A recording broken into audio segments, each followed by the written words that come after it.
Na, mano laikrodis jau rodo 15:01, tai gal ir pradėkim. Tai paskutinį mėnesį, visus metus praėjusius turbūt kažkaip mūsų asociacijai nemažai teko visokių renginių dalyvauti ir projektų, kurie buvo susiję su neformaliojo suaugusių švietimo kokybė. Buvo baigiamoji konferencija Europos komisijos tinklo, kuris buvo susijęs su kokybės reikalais. Konferencija Vienoje, apie ją šiek tiek dar toliau papasakosiu. Praėjusią savaitę Šiuolaikinio meno centre Vilniuje buvo konferencija, kurią organizavo Švietimo mainų paramos fondas apie mobilumo, kokybę vertinimą mobilumuose. Ten teko sudalyvauti apskrito stalo diskusijoje. Taip, kad ta tema iš tiesų vis daros vis svarbesnė ir visiems pradeda rūpėti. Mes mūsų asociacijos iniciatyvą parengėm naują neformaliojo suaugusių švietimo įstatymo projektą. Buvo sudaryta darbo grupė Seime, tai ten taip pat yra kreipiam nemenką dėmesį neformaliojo suaugusių švietimo kokybės reikalams. Taip kad iš tiesų čia šitas reikalas juda pirmin. O šiandien mano to pasisakymo, kurį aš niekaip negalėčiau pavadinti mokymu, tai daugiau informacija apie kai kurios dalykus susijusius su neformaliuoju suaugusiųjų švietimu. Tai mano tikslai šiandien bus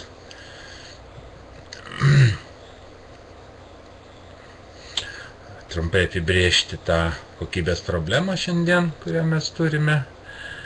Aš noriu pristatyti ES judėjimą, ieškant neformalaus mokymosi kokybės. Iš to judėjimo vienas iš tokių, mano galva, gan svarbių projektų buvo projektas, kuris sukūrė Europos kokybės ženklą. Tai mes šitą Europos kokybės ženklą aptarsim. Na ir gale pabaigoje šiek tiek pašnekėsim dar ir apie mūsų Lietuvoj daromas pastangas neformaliojo suaugusių švietimo klausimais.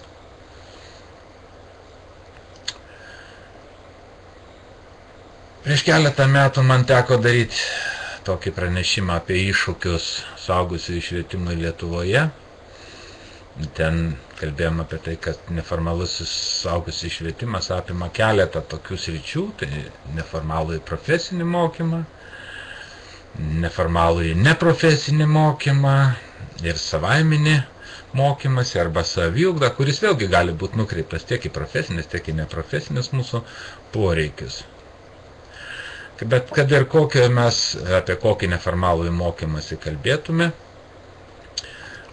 yra keletas bendrų dalykų arba bendrų problemų, kurias aš įvardinčiau kaip įvertinimo ir pripažinimo problemą, nes mes mokomės kažkokių dalykų, kad ir neformaliai, kad ir savaime patys mokydamėsi, niekur nedalyvaudami kažkokiuose tai grupėse, nes atsiranda poreikis kažkada tas kompetencijas, kurias mes esame įgiję, įvertinti ir ieškoti jų pripažinimo, ta prasme, formalizuoti.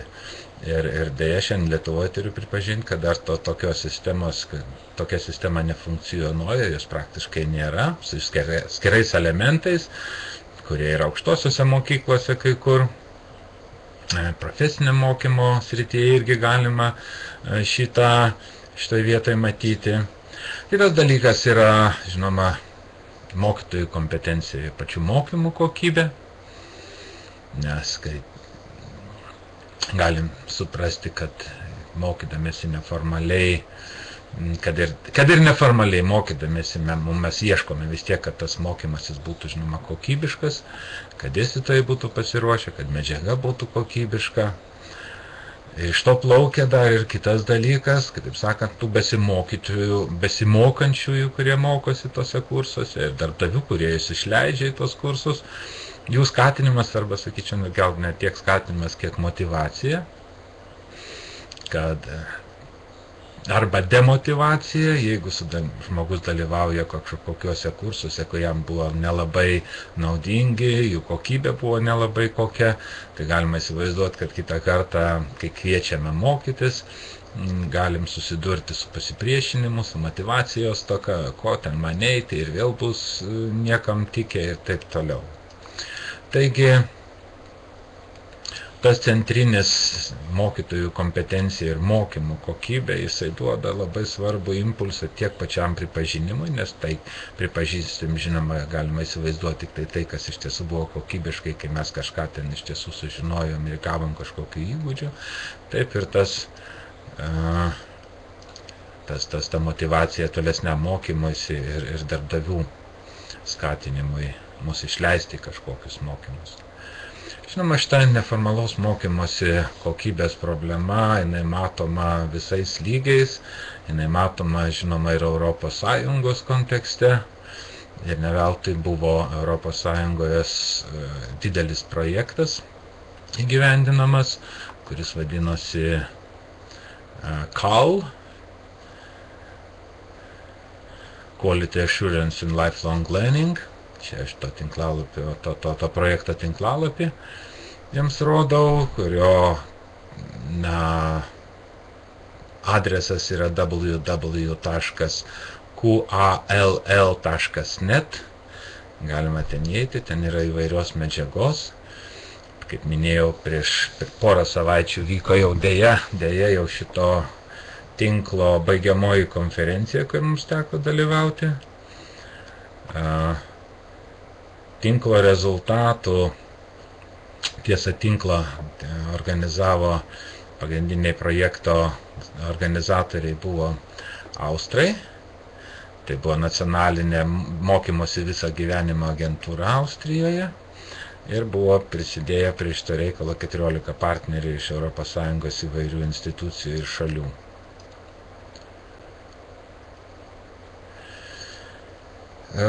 Norėčiau pažymėti porą tokių smagių, gerų rezultatų, kurie buvo to tinklo metu pagaminti. Tai pirmas, tai yra CAL kompendiumas.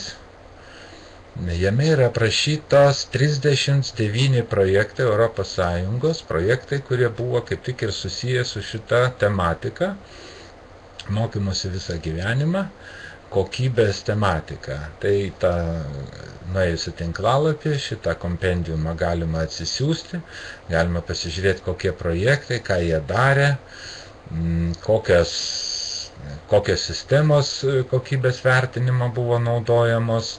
Taip kad ten iš tiesų tikrai daug yra labai informacijos, nuorodos į tinklalapius. Galima nusirašyti šitą, galima pamatyti, kokia įvairovė yra tų projektų. Kitas dalykas, gana svarbus, tai kaip pabaigoje šito viso projekto buvo sukurtos CAL rekomendacijos, kurios siūlomos valstybėms narėms, vyriausybėms, patiems neformaliojo mokymosi teikėjams. Kiti tie dokumentai galbūt netiek jau svarbus, čia tiesiog ataskaita, plakatas, bet va šitie du dalykai ir iš tiesų yra verti pasižiūrėti, pastudijuoti, pasiaiškinti. Taigi vienas iš tų aprašytų projektų šitam kompendiume ir yra tas, apie ką aš noriu čia šiandien galbūt šiek tiek daugiau kalbėti. Tai yra Europos kokybės ženklas. Ten apačioje, aš taip įsivaizduoju, jūs matote, man užstoja apatinę dalį, ten yra nuoroda į tinklalapį www.europeanqualitymark.org, kur irgi galima eiti tinklalapį ir visą medžiagą susirasti.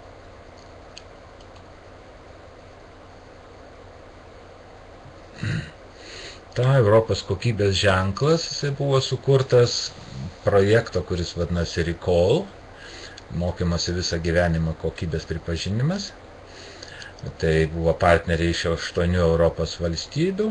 projektas buvo 2006-2008 metais, tai buvo Leonardo da Vinci programa. Ir tada Lietuvą šitam projekte atstovavo profesinio mokymo metodikos centras, tada vadinosi, šiandien tai yra kvalifikacijų ir profesinio mokymo plėtros centras. Jie yra vieni iš šito kokybės ženklo savininkų ir kūrėjų. Mes prisijungėme šiek tiek, mūsų asociacija prisijungėme šiek tiek vėliau. Tai buvo naujas projektas, kuriuo buvo siekiama tolesnės raidos. Tai jisai dabar dar vyksta šitas projektas ir tęsis iki kitų metų Liepos mėnesio. Ir jo tikslai yra, juo siekiama sustiprinti tinklą, kviečiant naujus partnerius, kaip padaryti tą kokybės ženklą veikiančių modelių ir kad jis apimtų daugiau valstybių, negu kad tas 8 buvo, suteikti jam didesnę europinę dimensiją. Na ir žinoma, per šitą tinklo narius mes siekiam skleisti tą kokybės ženklą nacionalinį ir tarptautinį lygių, ką mes šiandien iš tikrųjų ir darome.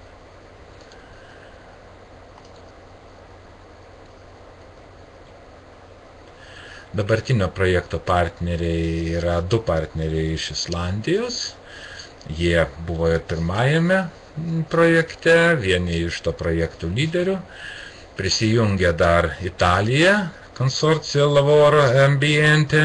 Pirmoje aš net nebandau skaityti islandiškai, kas ten parašyta, liežuvį galima nusilaužti. Prisijungė Estai, tai yra Estijos liaudės mokyklų sąjunga. Mes ir Norvegijos suaugusiųjų mokymosi asociacija.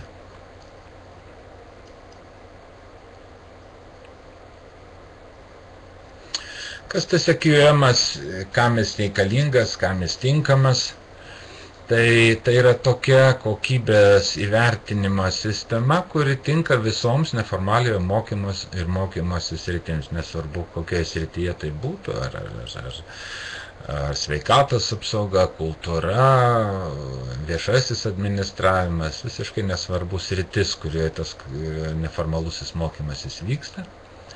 Jisai leidžia įvertinti mokymų teikėjus ir tą jų veiklą, kurią jie vykdo Europos kontekste. Na ir pagrindinis tikslas, žinoma, yra skatinti švietimo paslaugų plėtrą, tobulėjimą, kokybę, atkreipti dėmesį į kokybės dalykus.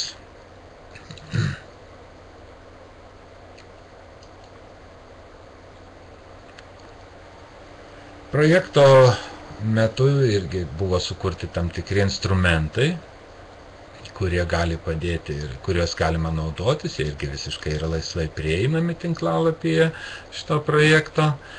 Yra EQM paraiškos forma, kurią reikia užpildyti norint gauti tą kokybės ženklą. Yra vertinimo forma, kur yra surašyti klausimai ir reikia ją užpildyti. Taip pat yra gairės, kuriuose yra aiškiai viskas išaiškinta, kur ir ką tose vertinimo formoje, ką ten reikėtų ir kaip daryti, kokią informaciją padėti tenai, iš kur tą informaciją paimti, kokių reikia įrodymų apie tos kokybės dalykus, kurie tenai įvardyjami tam klausimynė. Tai iš tiesų yra ta vertinimo forma, tai yra klausimynas, kaip jūs galite įsivaizduoti, kuriame reikia per tos klausimus, kad yra ten suformuluoti, ir teiginius reikia atsakyti ir pateikti, turėti dokumentaciją, kuri rodytų, būtų įrodymas, kad mes iš tikrųjų tai turime, apie ką yra kalbama.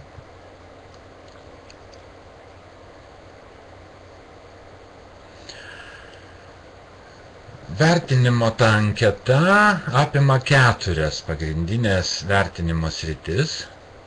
Tai yra mokymo paslaugų administravimas, mokymosi poreikiai ir mokymosi programos parengimas, mokymosi pasiekimų vertinimas ir kokybės valdymas. Iš viso yra suformuluoti 27 klausimai. Netrodytų nėra tiek daug iš tikrųjų, Tačiau, norint atsakyti į tos klausimus, iš tikrųjų organizacijai reikia gerokai su savim padirbėti, pažvelgti į save iš šalies, pasižiūrėti, o kągi mes ten turime. Dabar noriu Jums pateikti keletą pavyzdžių tų klausimų, kurie iš kiekvienos ryties po vieną klausimą, po vieną temą, kad matytumėm, apie ką čia yra kalba.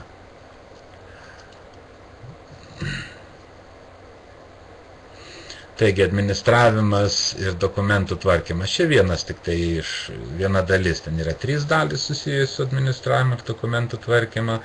Vienas tam administravime ir dokumentų tvarkyme reikės parodyti, kiek kruopščiai mokymų teikėjas administruoja mokymus, kaip registruoja dalyvius, kaip ten su lankomumo apskaita, ar yra fiksuojami ir kaip yra fiksuojami besimokančiųjų pasiekimai, ar jie yra dokumentuojami ir tie pasiekimai po to archyvuojami ir saugomi, kaip užtikrinamas konfidencialumas ir informacijos sauga kiekvieno dalyvio, ir ar yra nustatyti reikalavimai, kuriais galima būtų apibrėžti, kad tas mokymasi kursas yra sėkmingai užbaigtas.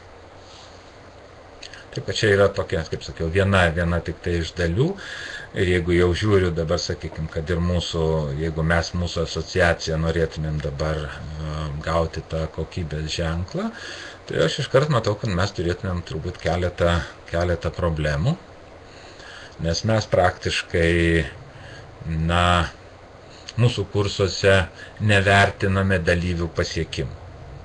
Mes kaip suaugusių švietėjai laikomės esminio tokio principo, kad organizatoriai dažniausiai nevertina pasiekimų, yra vertinami patys organizatoriai ir kursų kokybė iš dalyvių pusės, bet iš organizatorių pusės, kągi ten išmoko, ką sužinojo, kokius gebėjimus įgijo, kokias kompetencijas įgijo dalyviai, dažniausiai mes šito nedarome ir šitoje vietoje mes turėtume problemą. Su registracija čia problemų tikriausiai daugelio iš mūsų nebūtų. Lankomumo turėtumėm šiokių tokių problemų, ypatingai jeigu trumpalaikiai kursai yra, mes jau pastebėjome, kad labai daug žmonių kažkaip mėgsta pasižymėti atvykę į kursus, o po to atvykti į kursų pabaigą pasiimti pažymėjimą. Tai va tokio lankomumo pas mus kaip ir mes pastebim, kartais jeigu matom, kad tai vyksta, tų sertifikatų ir neduodame, nes vis tik manom, kad žmogus turi turėti tam tikrą, turi dalyvavęs būti, atlikti tos užduotis, kurios buvo, kitaip, gaunasi toks, galima būtų sudaryti sąrašą norinčių dalyvauti, pas tą sąrašą išrašyti sertifikatus ir išdalinti.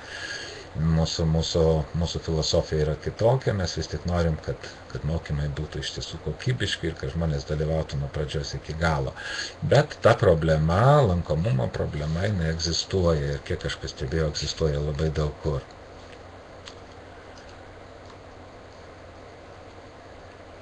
Einame į kitą sritį.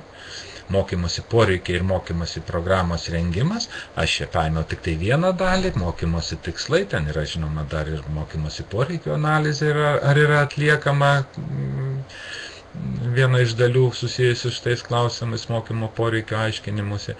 Tačiau čia štai vėl įdomus yra dalykai, kad prieš mokymo kursus turi būti pateikiami raštu, kokie yra mokymosi tikslai. Turi būti paaiškinta, kurgi žmogus žinotų, kuris atvyksta ir ką jisai išsineš iš ten. Ne tik tai temas, kokios bus dėstomas, bet ir kągi jis išsineš. Labai svarbu, kad tie tikslai būtų peržiūrimi besimokyme metu ir koreguojami pagal tai, kokie yra besimokančiųjų poreikiai. Dar vienas dalykas, kurį mes labai dažnai ignoruojame, tačiau dabartiniam mūsų įstatymo projekte mes taip pat fiksuojam, kad tarp mokymo teikėjų ir dalyvių turi būti sudaroma sutartis, kitaip sakant, mokymas susitarimas. kur turėtų būti aprašyta, kągi jie gaus ir koks jų turėtų būti elgesys dalyvių, tame tarpe, žinoma, ir mūsų kaip vedėjų, kaip organizatorių atsakomybės, organizuojant vienus ar kitus mokymus. Tai va štai šitokio turbūt mes nelabai galėtumėm pademonstruoti. Na ir turbūt paprastesnės būtų 2.4, kad užtikrina, kad dėstytojų mokytojų kompetencija atitiktų suderintus mokymosi tikslus. Kitaip sakant, tie mokytojai, dėstytojai turi gebėti įgyvendinti tuos tikslus, ne tik tai tenai atskaityti paskaitą, bet jis turi sugebėti atvesti dalyvius prie tų mokymosi tikslų. Na, dažniausiai, žinoma, mes ir pasirenkam tokius dėstytojus, kurie tai geba padaryti, čia turbūt didesnių problemų nebūna, nors visko pasitaiko, žinoma. Bet vėlgi reikės tada tokiai organizacijai, kuri norėtų gauti tokį kokybės ženklą, turės ir pateikti įrodymus, kad jie tai daro. Vadinasi, viskas, suprantama, kad tai yra popieriniai dalykai ir ta biurokratija tada pasidaro gal kartais ir kiek didoka. Bet atvykę tyrinėtojai, kurie atvyks išorinis vertintojai, žinoma, gali ir pasikalbėti, nebūtinai viskas popieriuose, gali būti pokalbiai su dalyviais, išsiaiškinant realiai, kaip tai vyko. Aš žiūriu, kad čia galbūt užė kaip per daug. Taigi, toliau einam į kitą dalį. Aha, mes čia jau buvome, sorry.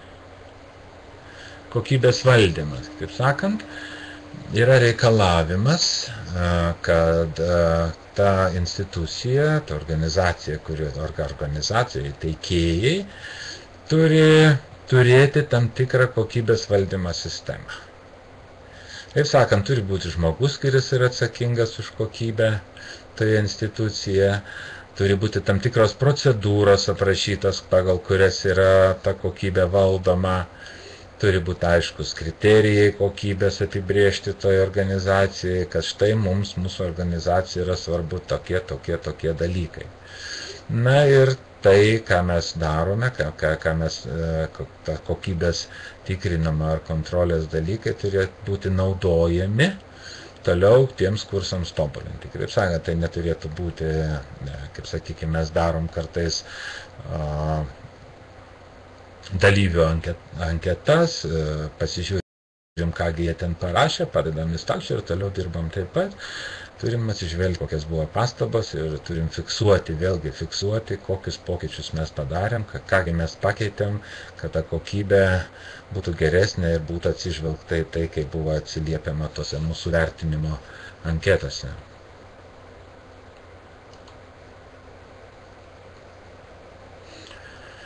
Taigi, jeigu kas norėtų tokį Europos kokybės ženklą gauti, iš esmės turėtų, tas kokybės ženklo procesas apima 7 žingsnius. Čia jis dabar aš jums parodysiu, žinoma, kad būtų matyti, ne tik tai čia skaityti nereikia, nes vis tiek nieko nematysit. Taigi, pirmas žingsnis yra paraiškos teikimas, kaip sakant, institucija, kuri nori gauti tą Europos kokybės ženklą, turi užpildyti paraišką, kur aprašo savo organizaciją ir siunčia jį nacionaliniam QM administratoriui, vadovui.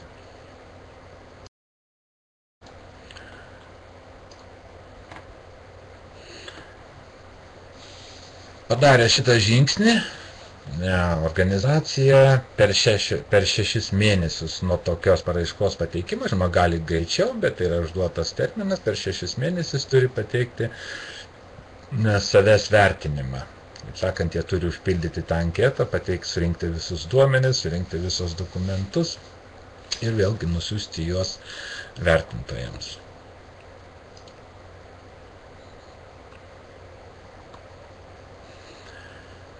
Gavę tokį vidinį savęs įvertinimą, yra organizuojamas išorinis vertinimas, yra kviečiami išoriniai ekspertai, tai yra tarptautiniai ekspertai, tada jeigu mes tai organizuotume Lietuvoje, vadinasi, mes kažkas tai iš mūsų, sakykime, kas tai būtų organizatorius šitokio vertinimo, jis turėtų surasti tinkamą ekspertą iš tos ryties, kur šitą instituciją dirba, pakviesti jį į Lietuvą ir tas žmogus ar tie žmonės atvykę į Lietuvą turėtų ne tik tai su popieriais būti susipažinę, bet pamatyti, kaip tai yra iš tiesų, kaip ta organizacija veikia.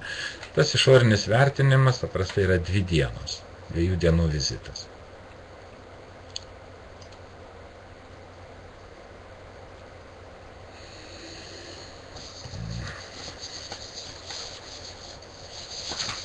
Ką aš čia pas mane pačioj dabar yra? Aha. Kiekviena institucija, kuri, ir po to vizito, žinoma, yra pateikiamas pastabos, išorinio vizito vertintojai yra pateikiamas pastabos, arba pasakoma viskas tvarkoje ir siūloma suteikti tokį kokybės ženklą. O jeigu kažką reikia taisyti, tai yra pasiūloma pataisyti, tada organizacija pateikia papildomus dokumentus, parodydamas kokiu žingsniu, kokiu veiksmu ėmėsi, taisydama šitą situaciją ir vėl nusiunčia, ir tada atsižvelgiant į tai, kokie tai žingsniai buvo, yra steikiama tas Europos kokybės ženklas. Tai dar ne viskas. Tas ženklo gavimas nereiškia, kad jis yra nuolat, galiojantis nuolat. Organizacijos gavusios tokį, teikėjai gavę tokį ženklą, jie turi kasmet pateikti vėlgi tam tikrą metinę ataskaitą apie tai, kaip pas juos ir toliau gražiai, puikiai viskas vyksta.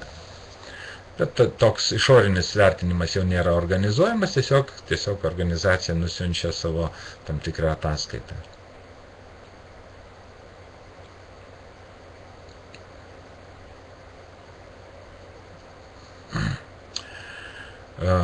Ženklas galioja 4 metus.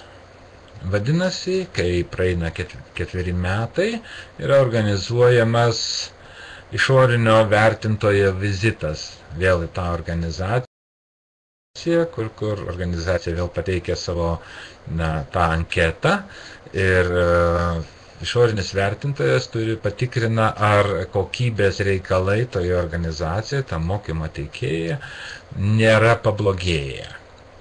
Sakant, svarbus dalykas yra išlaikyti tą kokybės lygį. Jis gali gerėti be abejonės, bet nepageidautina, kad jis mažėtų.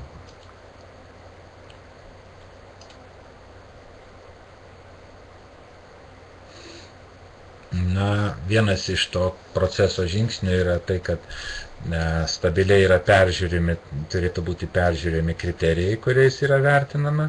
Išoriniai vertintojai, vidiniai vertintojai, žinoma, teikia grįžtamą į ryšį to ženklo teikėjams apie tai, ar dalykai, kriterijai, kurie yra tam klausiminiai, iš tiesų yra tinkami, galbūt juos reikia performuluoti, galbūt juos kažką tai reikia keisti. Kitaip sakant, kiekvieno procesas yra betobulėjantis ir visi, kas dalyvauja, kas yra to proceso dalyviai, turi galimybę įsiterpti į tą.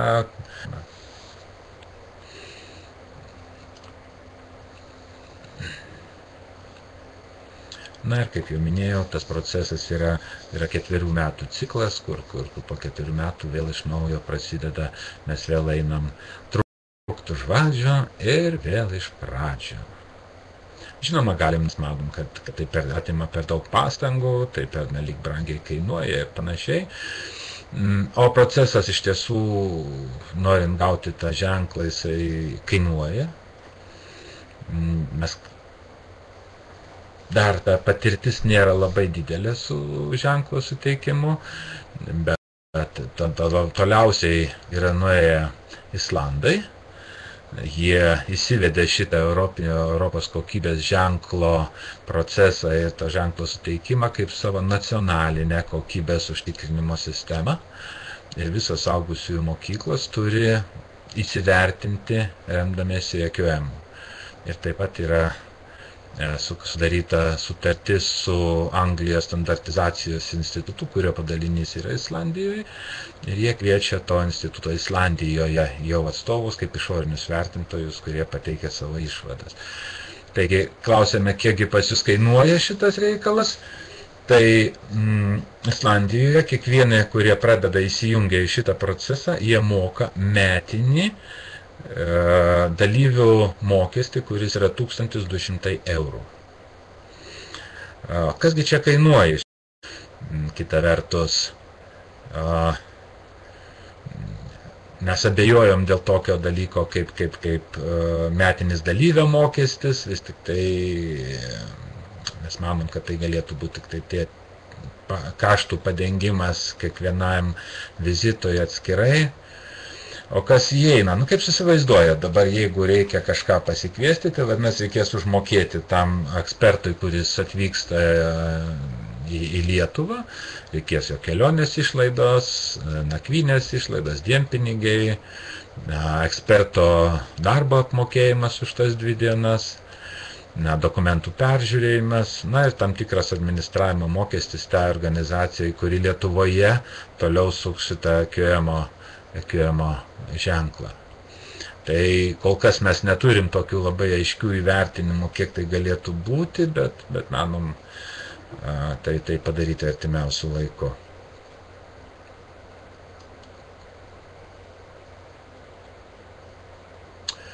Lietuvoje tokį Europos kokybės ženklą kol kas turi viena institucija, tai yra Žmogaus studijų centras. Tikriausiai esat susidūrę, tai mes dažnai vadinam Chomentausko centras, kurie leidžia Psichologija Tau žurnalą. Ir šitą aš čia įdėjau dabar jų tinklalapį, kur galime matyti, kad jie turi 2 netgi kokybės sertifikatus. Tai yra Europos kokybės ženklą ir ISO.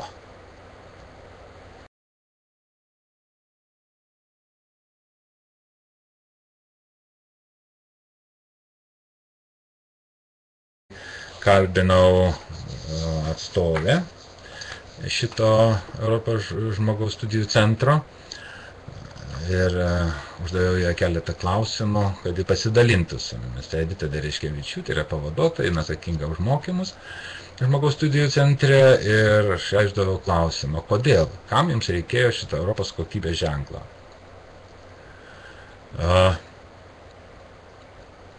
Pirmas dalykas, kurį atsakė, man buvo tiesiog įdomu, smalsu, kasgi čia yra, kaip tai veikia.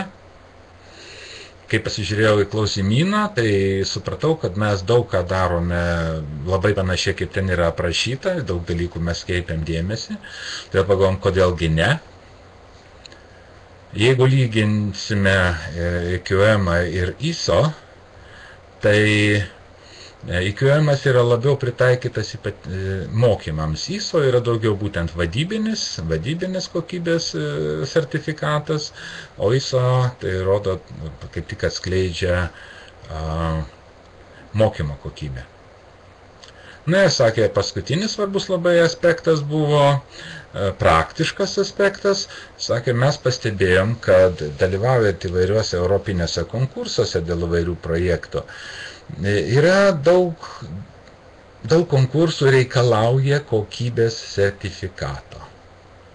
Ir dėl to mums buvo reikalingas tas EQM-as.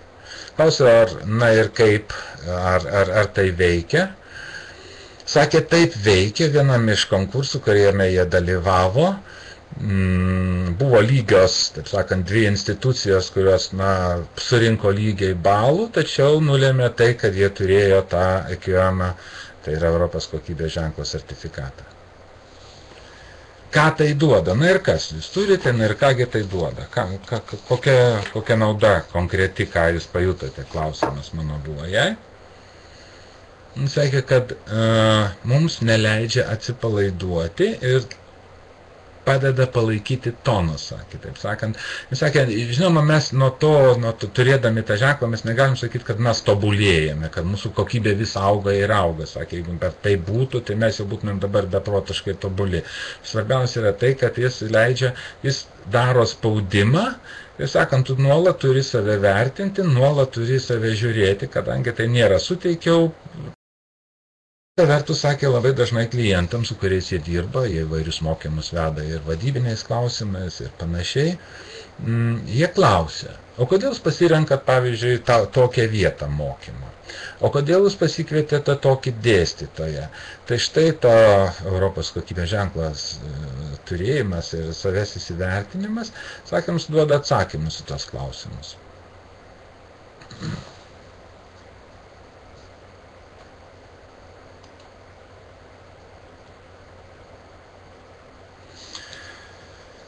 Taigi dabar tiek apie tą Europos kokybės ženklą. Aš dar grįžtu šiek tiek atgal. Dabar noriu pereiti prie kitų dalykų, kitaip sakant, o kokią situaciją mes čia turim Lietuvoje, kasgi čia yra. Ką mes darome Lietuvoje kokybės, neformaliojo mokymosi kokybės vertinimai. Kai pasidairiau po šitą sistemą Lietuvoje, tai galiu sakyti, kad tokios, vienos sistemos, kažkokio tai nacionalinės sistemos apskaitai neegzistuoja. Šiandien dar irgi kalbėjausi su Saulium Samalavičiumi iš Ugdymo plėtotės centro. Mes tos dalykus šiek tiek ir dar pasikalbėjom apie tai. Irgi jisai taip pat pabrėžė, kad taip dėja mes neturim tokios sistemos. Ir pirmas dalykas, kuris tam tikra įvairios, žinoma, įvairaus lygio, įvairaus detalumo, bet jos egzistuoja ir tikiuosi, kad jos yra naudojamas būtent tam kokybės gerinimui, atsižvelgiant į tos pastabas, kurias ten yra išreiškiamas tose anketose. Dar vienas dalykas, kuris matyt greitų laikų jau Lietuvoje pasirodys, tai yra neformaliojo suaugusių švietimo sistemos kokybės užtikrinimo aprašas. Projektą yra UPSAS parengęs su švietimo ministerija ir aš šiek tiek apie jį jums papasakosiu, kas tai yra vėliau.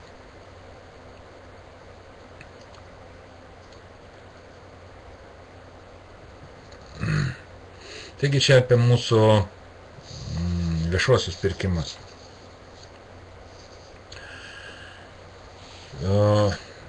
Kai yra teikiami techninės užduotys, kai yra kviečiama dalyvauti konkursuose ir pateikiama techninė užduotis, vertinimas yra vertinama mokymų programas, kurias teikia teikėjai, yra vertinamas, kaip matom dabar, iš tiesų yra 3 kriterijais pagrindiniais. Tai yra kaina, kuris sudaro 40% vertinimo, tai yra kokybė 40% ir organizavimas ir tvarkaraščio efektyvumas, kuris yra 20%, nors šitos kuris paskutinis organizavimas yra tvarkaraščio efektyvumas, matyt, irgi taip pat galima prie kokybės kriterijų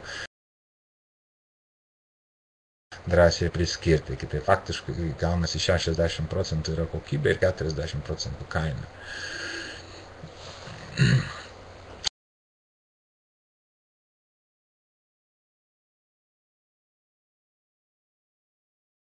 Ir kaip matom, yra mokymų kokybės kontrolės sistema, būna dažniausiai parašoma šitai vietai. Du dalykai tikriausiai būna parašyta, būna prašomi dėstytojai, kokie šaunus ir nuostabus yra mūsų dėstytojai pridami jų CV. Taip sakant, dėstytojų kokybė užtikrina tolesnę mokymo kokybę. Ir antras dalykas, kuris dažniausiai ten yra taip pat įrašomas, kad mes turėsime po pasibaigus seminarui, jisai bus įvertinamas ir bus vertinimo anketos ir jos bus rezultatai apibendrinami ir taip toliau. Taip iš tikrųjų yra 2 tik tai dalykai čia šitoje kokybės kontrolės sistemoje iš tikrųjų veikiantis. Taigi tam tikra sistema yra, čia faktiškai eina per visus viešuosius pirkimus, tai žinoma, mes žinome apie viešuosius pirkimus, turime įvairių nuomonių, kaip tai vyksta iš tikrųjų, kiek tai tie vertintojai, kiek yra kompetitingi, kad įvertintų tiek programą, tiek medžiagą, metodų ir priemonių inovatyvumą ir taip toliau. Tai čia vertintojų mokymų reikėtų iš tikrųjų matyti daug, nes tie, kas dalyvavom tokiuose konkursuose, kartais nustebdavome jų rezultatais. Užtat tiek daug visokių būna ir apeliacijų, netgi kreipimusi į teismus ir panašiai, matyti, tai ta sistema yra, bet jos egzistavimo, taip sakant, funkcionavimo kokybė pačios jau sistemos nėra labai blizganti.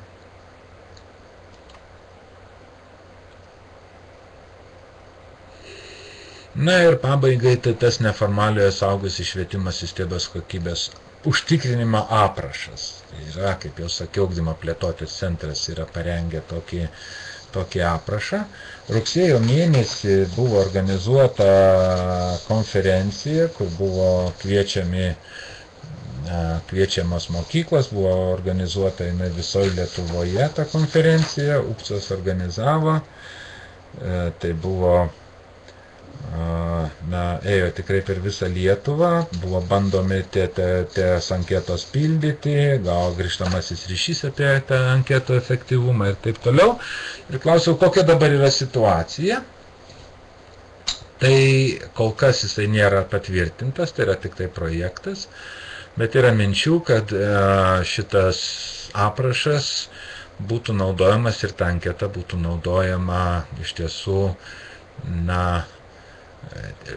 įstaigų, mokymų teikėjų vertinimui, jų viešinimuisi, jų pasirodymui, nes sakė, labai dažnai dabar atsitinka tokių dalykų, kai staiga atsiranda kažkoks neaiškus mokymų teikėjas, kuris pateikia, atrodo, gana gražų aprašymą, pateikia žemą kainą ir paaiškėja, kad tenai su kokybė yra labai prastai, vien dėl to, kad tos organizacijos iš tikrųjų nieks nežino, nieks nėra jos matęs ir neaišku, kas jie ten yra. Taigi šitam projekte yra irgi numatyti, kaip ir Europos kokybės ženklo, yra 2 etapai. Irgi pirminis įsivertinimas, kaip sakant, vidinis įsivertinimas, kai mokymų teikėjas užpildo įsivertinimo anketą, ją turėtų siūsti pagal tą aprašą, turėtų siūsti, dar nesiunčia, nes neveikia dar, turėtų siūsti UPCOS, kuris turi patikrina. Ir jeigu ten viskas tvarkoj, išsiunčia tą organizaciją elektroninį įvertinimą, kur parašoma, ką reikėtų dar papildyti ir patvarkyti. Ir antras žingsnis, kai yra siunčiamas po to įsivertinimo išorinis vertintojas arba ekspertų komisija, kuri vertinusi tą instituciją, suteiktų elektroninį sertifikatą. Tokia yra idėja bendra šito viso reikalo. Ir klausimynas apima 5 sritis. Įkvėjimas 4, čia 5 sritis. Tai pirma, mokymosi programų sritis, mokymo paslaugų viešinimo sritis, vadybinės sritis, projektinės veiklos sritis ir vadovų ir darbuotojų kvalifikacijos sritis. Iš viso 84 klausimai. Tai aš peržiūrėjau gerai tą klausimyną, klausimai daugmaž yra tvarkoj, galima dar būtų ten prie jų ar mano galva padirbėti, kad iš tikrųjų tai veiktų, nes dabar, kai mes buvom tose konferencijose, vienoje konferencijoje, kai buvome, tai vienas iš pastabų visiems šitiems modeliams buvo tai, kad yra kartais pernelyg užsižaidžiama klausimų daugybė. Sakant, klausimų turi būti tiek, kiek reikia, bet ne per daug. Turi iš tų klausimų būti matyti tą kokybę, bet tų klausimų neturėtų būti per daug. Čia ne mokslinio tyrimo sritis, o tai yra įsivertinimas ir reikia stengtis klausimų daryti mažiau, kad būtų mažesnė biurokratinis krūvis toms institucijoms, kurios bando save įsivertinti. Taigi, čia jau ateina mano tos prezentacijos pabaiga ir apibendrinant, norėčiau pasakyti, kad iš tiesų kokybės klausimai, neformaliojo mokymosi kokybės klausimai vis labiau gula į mūsų darbotvarkę. Ir matyti per artimiausius 2-3 metus šitam klausimai bus skiriama dar daugiau dėmesio. Jeigu bus priimtas, o mes tikimės, kad tai įvyks, naujas neformaliojo suaugusiųjų švietimo įstatymas, kuris paveda Švietimo ir mokslo ministerijai parengti tokią įsivertinimo tvarką ir kokybės užtikrinimo tvarką neformaliojo mokymosi, tai matyt mums neformaliojo švietimo teikėjams darbelio atsiras šiek tiek daugiau negu iki šiol darėme, bet manom, kad jisai bus mums iš tiesų į naudą. Tai tokia būtų mano ta prezentacija. Tikiuosi, kad gal dar ne visi sumigote per ją. Gal turite klausimų? Aha, bloga transliacijos kokybė. Kas, ar vaizdas, ar garsas buvo blogai? Reikėjo iškart sakyti, kad bloga transliacijos kokybė, gal būtume ką nors į tai padarę. Kaip kiti? Gal turit klausimų? Aha, kažkam viskas gerai. Julius Adomkus sako, viskas buvo gerai. Nu, kad ne, viskas labai gerai. Aha, tai žiūriu, čia jau klausimų. Matau, prašoko, dabar aš turiu biškį grįžti atgal, susirasti tą klausimą. Ar yra kokia to kokybės ženklo vertinimo skalė? Ar tas ženklas turi kokius, tarkim, laipsnius? Ne, neturi. Neturi. Arba tu turi tą ženklą, arba tu jo neturi. Kitaip sakant, žvaigždutės nėra suteikiamas. Mes prieš porą metų mūsų asociacijų irgi galvojom, tokį klausimyną parengėm, irgi buvom parengę ir mąstėm apie tai, kad galėtų būti suteikiamos tam tikros kaip viešbučiam žvaigždutės. Nes yra skirtingo kalibro tos mokymų teikėjai, todėl mūsų mintis irgi buvo uždavė, nes, iš tikrųjų yra labai skirtingo masto organizacijos, yra, sakykime, tarptautinių kažkokių konsultantai, kurie čia Lietuvoje veikia, žinoma, yra ir nedidelių teikėjų, kaip aš, pavyzdžiui, individualus asmuo, kuris taip pat mokymais užsiimu pagal individualios veiklos pažymą, esu įsiregistravęs šitą vidaus reikalų ministerijos duomenų bazėje kaip mokymų teikėjas valstybės tarnautojams. Tai įsivaizduojam, tai suprantama, kad tai yra visiškai skirtingas organizacijas ir mūsų galva, jeigu mes dabar tą kažkokią tai kokybės vertinimo sistemą kursim, kai ją kursim Lietuvoje, mes vis tik tai siūlysim, kad jinai turėtų tas skirtingus lygius.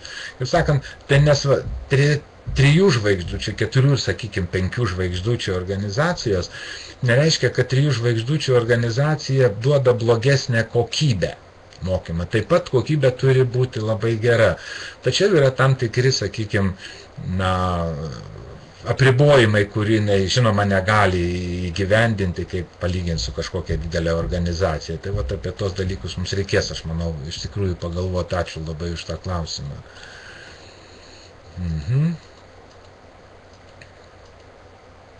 Gerai, kokių dar klausimų turite? Kažkas sako, kad viskas buvo gerai ir buvo labai įdomu, Elvyra. Ačiū, Elvyra. Adelė sako, puiku. Laima Šalkauskienė vėl. Tai kiek gali būti gerai įvertintas, manau, tai ir svarbu. Tai kiek gali būti gerai įvertintas, manau, tai yra svarbu. Nelabai supratau, gal galėtumėt biškį tiksliau parašyti, kas čia yra?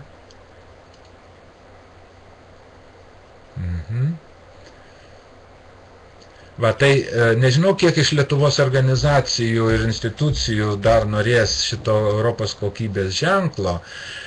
Suprantama, kad tai, sakiau, tai yra europinis ženklas ir vis tik tai tada reikalavimai, žinoma, jam yra užkelti.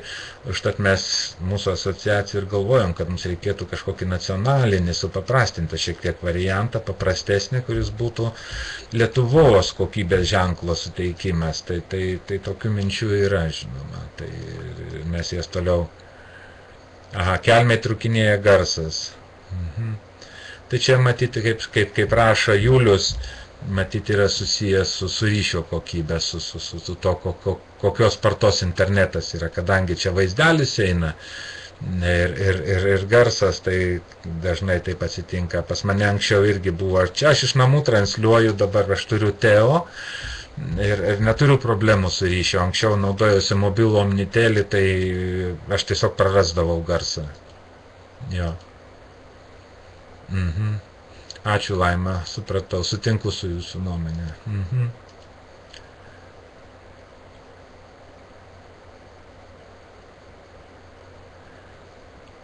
Ar gali gauti Europos, Skaistė Buivytė rašo, ar gali gauti Europos kokybės ženklą,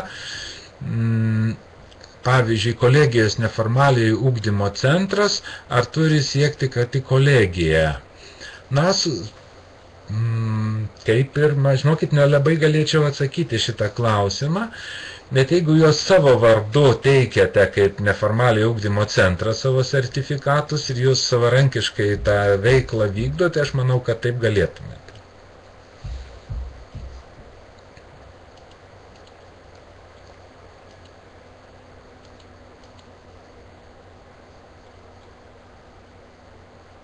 Vilija rašo, kad taip iš tiesų reikia galvoti apie kai kurios kriterijus, pavyzdžiui, apie pasiekimų vertinimą, nes tai tas neformalus pasidaro iš tiesų jau pereinami į formalų švietimą. Čia tik tai klausimas, taip, Vilija, sutinku ir mes apie tai esam ne vieną kartą kalbėję ir mūsų, kaip mes jau sakiau, tas mūsų principas yra filosofija, yra suaugusiųjų, kad suaugusiųjų mokymasis nėra vertinamas, mes vieni kitus vertinam, mes džiaugiamės, kad mes tos kursus lankėme. Kartais, sakykime, aš daug važinėjau po užsienį, po įvairiausius užsienius, sakykime, Tadžikistane, valstybės tarnautojų tobulinimosi instituto, vienas iš vadovų klausė manęs, Arūnai, sako, mes norime testus daryti dalyviams pabaigus kažkokius kursus. Aš jam uždaviau klausimą, šiaip, kodėl ne, bet klausimas, koks tikslas yra tų testų jūsų. Na gerai, ką jūs darysite, užduodu klausimą, ką jūs darysite su dalyviais, kurie neatsakysit testus? Jūs ką, juos paliksite antriems metams, pareikalausite, kad jie dar kartą tą kursą eitų, jie žinoma dėl to tik apsidžiaugs, kad jiems dar kartą nereikės į darbą eiti, dar savaitę mokytis. Tai klausimas yra visada iš tiesų yra, kokia prasmė yra to testavimosi arba testavimo. Sakė, tai čia gal, kadangi bus testas, tai jie tada atidžiau klausosi, ta prasme, administracinė priemonė. Taip, galėtų būti kaip administracinė priemonė, nes jeigu tu nedalyvavai per visą seminarą, negirdėjai informacijos, vadinasi, pabaigoje vargiai tu galėsi atsakyti testo klausimus. Tai akivaizdu. Nes tai yra tam tikra administracinė priemonė, kuri galėtų būti taikoma. Bet vėl čia yra, kaip visada, kaip sakau, tai yra tikslo, kodėl mes tą testavimą, tą egzaminą, tą norim daryti. Egzaminas apskritai ir testas yra susijęs su standartizavimu. Ir čia mes, kaip Vilija sako, patenkam iš karto į tam tikrą, į formaliojo mokymąsi sritį. Kaip sakant, mes turime, kam reikalingas testas ar kam reikalingas egzaminas. Kad mes įsitikintume, kad tie žmonės, kurie baigia kažkokį mokymą, reikalaujamos žinių tai sričiai kompetencijas. Kad jam galima būtų išduoti, štai tada galima suteikti kvalifikaciją, patikrinus jo kompetencijas. Bet jeigu mes tų kvalifikacijų nesuteikinėjame, jeigu nėra nustatyti standartai tai kvalifikacijai, tai egzaminavimas yra toks voluntaristinis dalykas, mano galva. Ir aš biškai abejoju jo iš tikrųjų nauda. Čia, kaip jau sakėm, tokia problema kitokia yra. Koks tikslas tą daryti?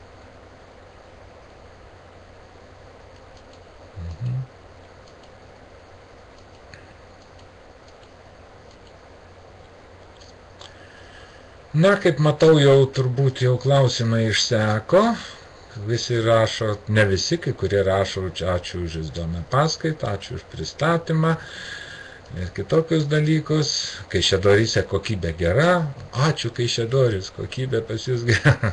Ne tik pas jūs yra, tikrai daugiau, visi daug kas rašė, kad kokybė yra gera, tai iš tiesų vadinasi priklauso nuo ryšio kokybės, ne nuo kompiuterio tikriausiai. Gerai, tai kągi, kada jeigu daugiau klausimų neturite, aš jau kaip ir turbūt išsijungiu, sakau visiems viso gero.